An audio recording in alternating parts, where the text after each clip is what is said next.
Hi again, great to have you with us on this edition of Leading Edge. I'm your host, Jeff Smith. Coming up in just a few minutes, it's a real estate listing, or is it? You're not going to believe the lengths these scammers are going to when it comes to properties these days. But first, he announced his candidacy for Ohio governor in late February. And at that time, we were lucky enough to get a sit-down interview. And now, 4 months later, he's back in Northwest Ohio. We are so honored to have Vivek Ramaswamy with us once again here on Leading Edge. Good to see you. Thanks for coming in. We appreciate it. Good to see you, Jeff. Talk to me a little bit about the last 4 months. And I was speaking with somebody earlier, and we were saying this is kind of a reintroducing of Vivek to Ohio because they knew you as something different. Well, look, I was born and raised in Cincinnati, Ohio. My parents came there about 4 or 5 decades ago with nothing. I've lived the American dream in this state, and so this state has always been home to me. But you're right, I am new to elected office in Ohio. Yeah, so we took a few months to really travel this state. You said we were in Northwest Ohio 4 months ago. We have been here many, many times between then and now as well. And my favorite part of this campaign, There Jeff, was more fanfare in February, let's say there was a lot of fanfare. Yeah. There's been a lot of fanfare in a lot of the events we've been fortunate to come to since as well. Yeah. But what I've enjoyed the most is really the one-on-one conversations we've had with individual Ohioans working hard in this state. What are they telling you? And look, I think the number one issue on people's minds is how do we actually get that sense of economic mobility back? And to me, that starts young. It starts with actually restoring educational excellence, educational achievement in our education system. And the 3 things I want to accomplish for our state is, number 1, I want to turn around our workforce shortages to really create an abundance of not only business success, but trained, skilled workers in our state who are able to fill those open positions. To address the looming energy crisis in this state, we do have a shortage of electricity coming up in the next few years that I'm going to help turn around. And then third, and perhaps most importantly for the long run. You're saying shortage of electricity being available, period, on the grid? Yeah, because why is that? Well, right now, a lot of people aren't aware of this, Jeff, and I'm glad we're talking about it. There's more demand on our electric grid coming to our state than we've ever had because of the AI data centers moving into our state. Of which we will have a few popping up. And I think this can be a good thing for our state if we're prepared. But on the flip side, our baseload power generation capacity is thinner than it's ever been with the political attack on coal and natural gas. And so that supply-demand imbalance is a real risk. AEP is warning that we might be having rotating blackouts in the summer of 2027 in the state of Ohio. Not in the third world, not even in California, but in Ohio. Yeah. And to me, that's unacceptable. You think that's real? I think that's absolutely a real risk. Yeah. What I'm focused on as governor is making sure that we turn that ship around and make sure that we have energy abundance in Ohio, that we have workforce abundance with skilled Ohioans who are able to fill those open jobs.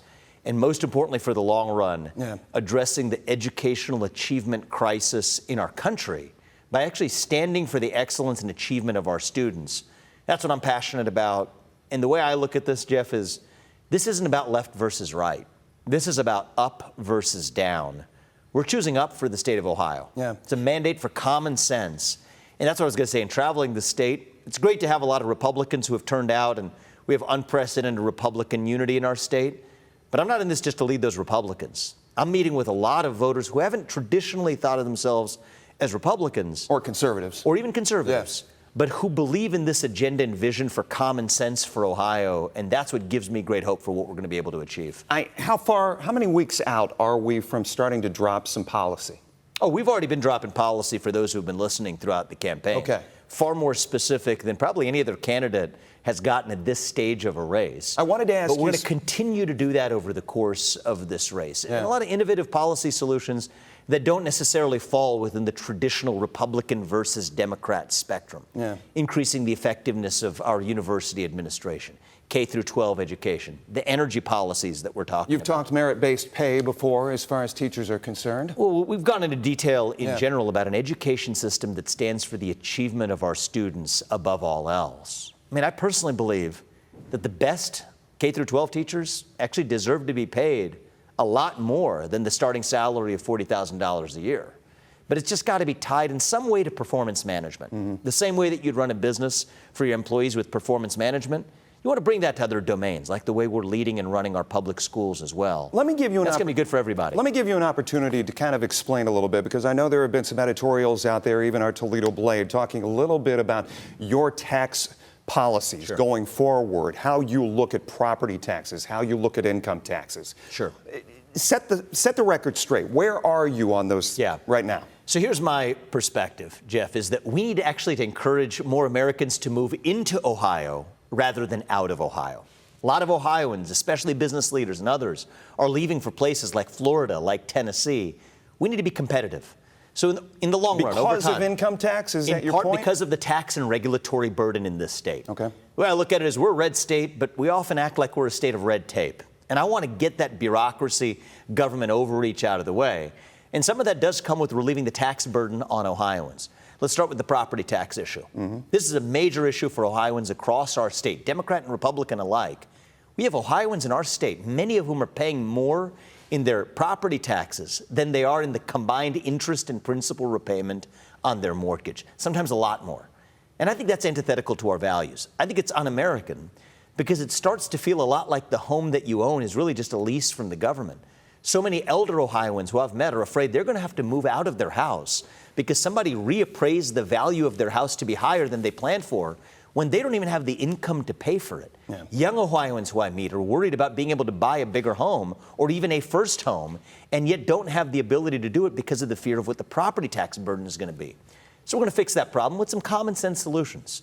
First of all, bring ballot transparency. Tell people what they're voting for. One of the things I've found, Jeff, is that many people in our state don't realize that they're voting for actually the kind of property tax increases that in turn actually affect what they pay. So I favor ballot transparency. Tell somebody if your house is $200,000 a year, here's how much more you're going to pay in property taxes. If it's $400,000, here's how much more you're going to pay. Be open with people. And the other thing I do favor is a lot of older Ohioans suffer from when a bureaucrat tells them your house is actually worth more, therefore you pay more in property taxes, even though they didn't sell their house. But there's no market transaction. How does this argument lend to help schools? Because obviously levies have come up. Well, if you asked a question about tax policy, I just want to finish addressing that. Absolutely. So my perspective is I want to relieve the tax burden in the state, both property tax burden as well as income tax burden. There's 8 other zero income tax states in the country. I think Ohio should join that club. Ohio should be a state where you keep what you earn, where we embrace success, where we embrace economic growth. So from where do the taxes come? And so right now, I mean, the fact of the matter is Ohio is not competitive with other states like Florida and Texas. We're going to turn that ship around. There's so many people, even here in Northwest Ohio, who go live 6 months and a day in Florida. We're missing out on their economic activity here because they go there for the tax rate.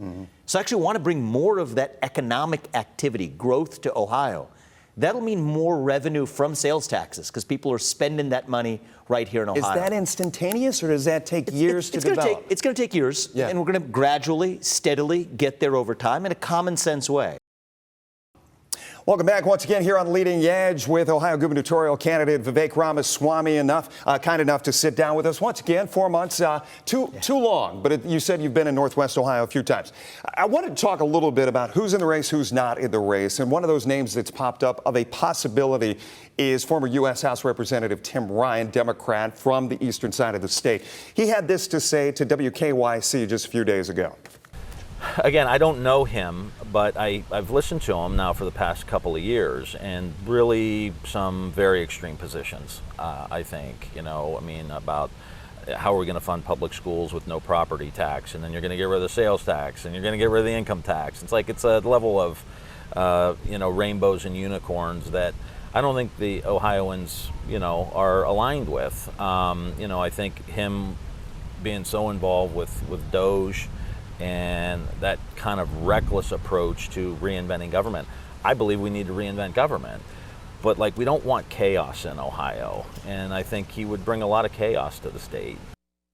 Once again, Tim Ryan not in the race yet. I do want to mention, and former Lieutenant Governor, now Senator John Husted, has said to us, Ohio has had its own Doge for the last few years. Your response to what he said, do you bring chaos to government? Well, my advice to Tim Ryan would be pay attention to what I'm actually running on. Doesn't sound like he's been listening very carefully, though I'd be glad to have a conversation with him.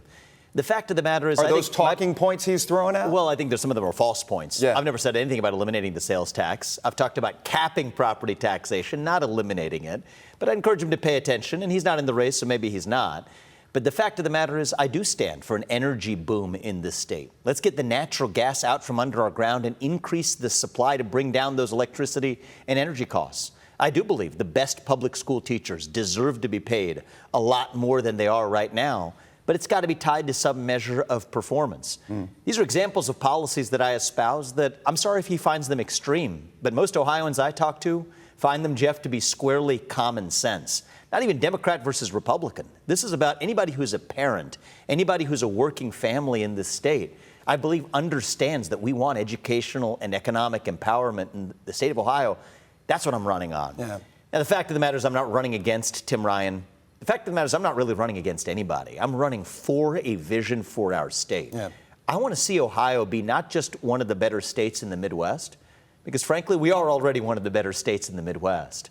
I want to see Ohio be the top state in the country to raise that young family, to start that business and grow it, to give our kids that world-class education, and for us to actually be the state that patriots across this country flock to, not just Texas or Florida. And that includes so many of our kids and grandkids who have left our state to pursue opportunity elsewhere. It's one of the top issues we face is our younger educated workers are the ones who are tending to leave. And I'm a father of 2 sons. This is personal to me. I've lived the American dream, but I've lived it by, in part, growing up and being born and raised here in Ohio, and this country's allowed me to achieve more than my parents would have ever dreamed of when they came here 4.5 decades ago. But I want my kids to grow up and live that American dream by staying right here in Ohio. And those are common sense reforms. And so, I think people may fearmonger to say any kind of change is a bad change.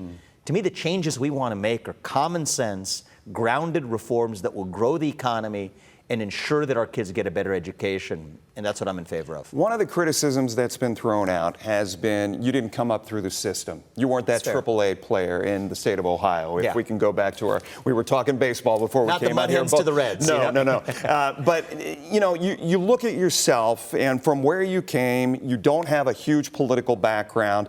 If Lieutenant Governor Jim Tressel were to get into this race, which still hasn't been announced, he may get the current governor's backing, but he also, an outsider, but has name recognition to go along with it. Look, I feel very good about where we are right now, not just for my candidacy, but for where we are as Ohio. You've been around this block for quite a bit. I have. All right. We have never seen Republican unity like this in our party in the history of our state. Absolutely. Yeah. We have Republican legislators in a majority of both of them in both chambers having endorsed me. The state party endorsed me in an unprecedented early endorsement by a vote of 60-3. I'm running unopposed in the Republican primary at this point, Jeff. But I'm not in this to just unite the Republicans. I don't care if you're an orphaned Reagan Democrat, libertarian, independent, or for that matter, politically homeless. If you care about giving your kids that same shot at the American dream that this state gave to me and to my family, if you care about our kids getting that world-class education, I don't care what you call yourself. We're going to work together to lead our state to the next level. Let me ask you. This is a moment for a one Ohio mentality, and that's the kind of governor I want to be. It's the kind of governor we deserve. And to your point, it is fair to say I've not been an elected official in Ohio. It's fair. But I think now is a moment where our state would actually benefit from a new generation of leadership, to lead that next generation of Ohioans, to bring that fresh perspective. And I'm going to surround myself, as we already have with the people who have endorsed me, for people who do have great experience in our state government to together lead our state to the next level. Stay right there because of time constraints. That was just part of our conversation. You can get a look at the entire interview on WTOL 11 Plus. We'll be right back. Welcome back here on Leading Edge. According to Northwest Ohio Realtors, there has been a significant increase in vacant land scams. Basically, the scammers pose as the property owner. They create a fake email in the property owner's name, even using AI to create fake licenses and title work in the property owner's name. It's happening, and I wanted to bring on NAI Harmon president and partner Stephanie Kuhlman joining us here today once again on Leading Edge, not only for some insight into this, but daggone it, it happened to you. It did. Yeah. Talk me through the red flags. What did you see? What did you find out? How did it start? And we do want to show people at home some of the paperwork that existed, emails that went back and forth, things that you had in your possession that made you think at one time this was legit. Well, it started out legit. I woke up that morning, went to work. I'm a member of the MLS. I can see all the new listings. Saw a new listing for a property out at the edge of Sylvania. My husband and I have been looking for property to build a new home. This was a beautiful 5-acre lot. It was a listing in the MLS, and on my lunch break, I went over and drove by the site. Sign was in the yard, real estate sign in the yard. Drove by it a couple of days and decided that, yeah, we wanted to put an offer on this. So we did reach out to the listing agent, and I did ask her, I said, why is the property for sale? And she said it's an older seller. They're ready to sell. They've held on to it for a while. They don't need it. And so that seemed legitimate. Again, it was one of the bigger real estate groups in town. Sign in the yard. It had no red flags at this point. So we submitted an offer, and the listing realtor indicated that there were multiple offers on the property. We were one of, I think, 5.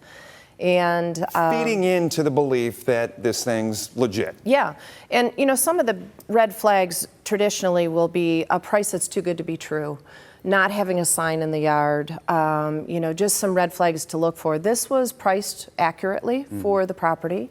The sign was in the yard, the listing was in the MLS. So we submitted an offer, got the call the next day that there were multiple offers, but ours was cash with a quick close, and the seller had chosen our offer. And you're seeing the property there. This was a screen grab from the actual listing in the MLS.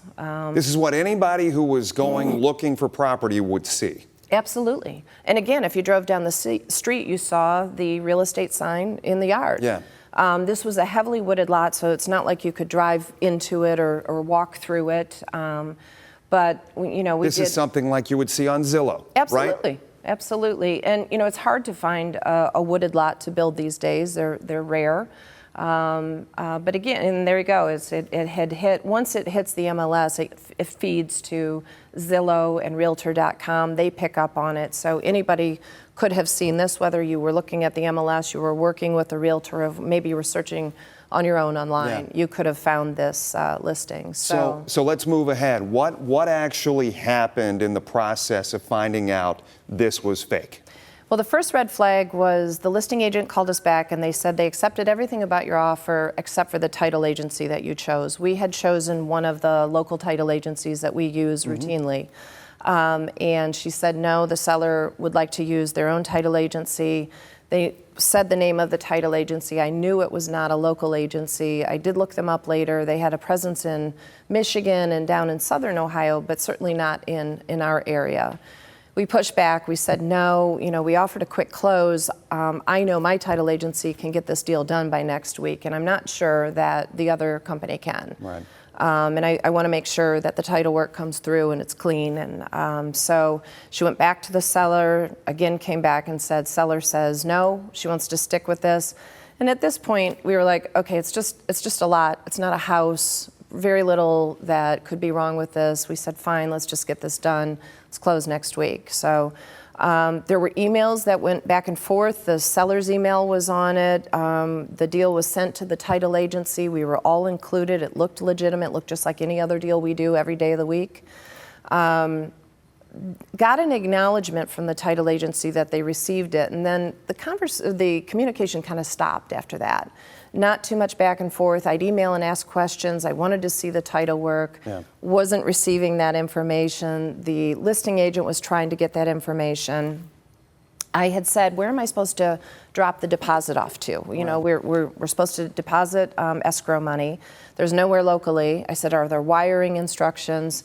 Couldn't get that, for days. We ended up signing an extension for a week to try and get some of these deals worked out. Never got that answer.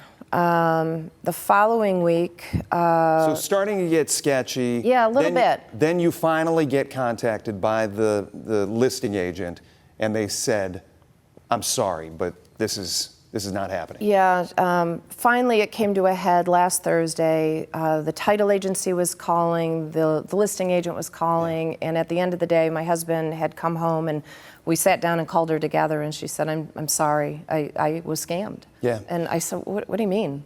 Northwest Ohio Realtor says over the last few months, they've been contacted by property owners who have seen their home on Zillow or were driving by the property and saw a sign in the year but never listed the property. She said we've had one situation make it to the closing table before it was discovered it was a scam. How real is this for our viewers to know that this is happening? The Northwest Ohio Realtors are receiving 3 to 4 complaints a week. It's very real. And we're seeing it on the commercial side more in land, farmland. Somebody will claim to be listing land. And so it's happening. And the game is... How do you protect yourself? So there are a couple of ways. You need to, if you're a buyer working with an agent, you need to make sure that your agent has really checked out this seller. Is this listing legitimate? We have some software that just realtors have. Yeah. It's called Forewarn. We can look up, we can cross-reference phone numbers and names, and it will show us all the addresses they've ever been related to. The other thing, too, I wanted to point out, you said title insurance is so important. Absolutely. Title insurance is so important. We got about 30 seconds. You need to use a local title company. You need to get title insurance. Your agent needs to check out these listings and make sure they're legitimate. Are you guys in the clear? We think as far we as are. your deal is We're concerned? monitoring. Yeah. We're monitoring. We have some safe, some software that monitors that. Yeah. We're looking every day just to make sure. So if you were Scary for sure. somebody you know is in the process, make sure to cross those T's and dot those I's. Absolutely. Stephanie, thank you so much. So welcome. Appreciate it. We'll be back right after this. A reminder, if you missed any part of our conversation or if you just want to see it again, you can find us on the WTOL 11 YouTube page as well as WTOL 11 Plus and Leading Edge as a podcast. My name is Jeff Smith. Hope you have a great week. We hope to see you next time right here on Leading Edge.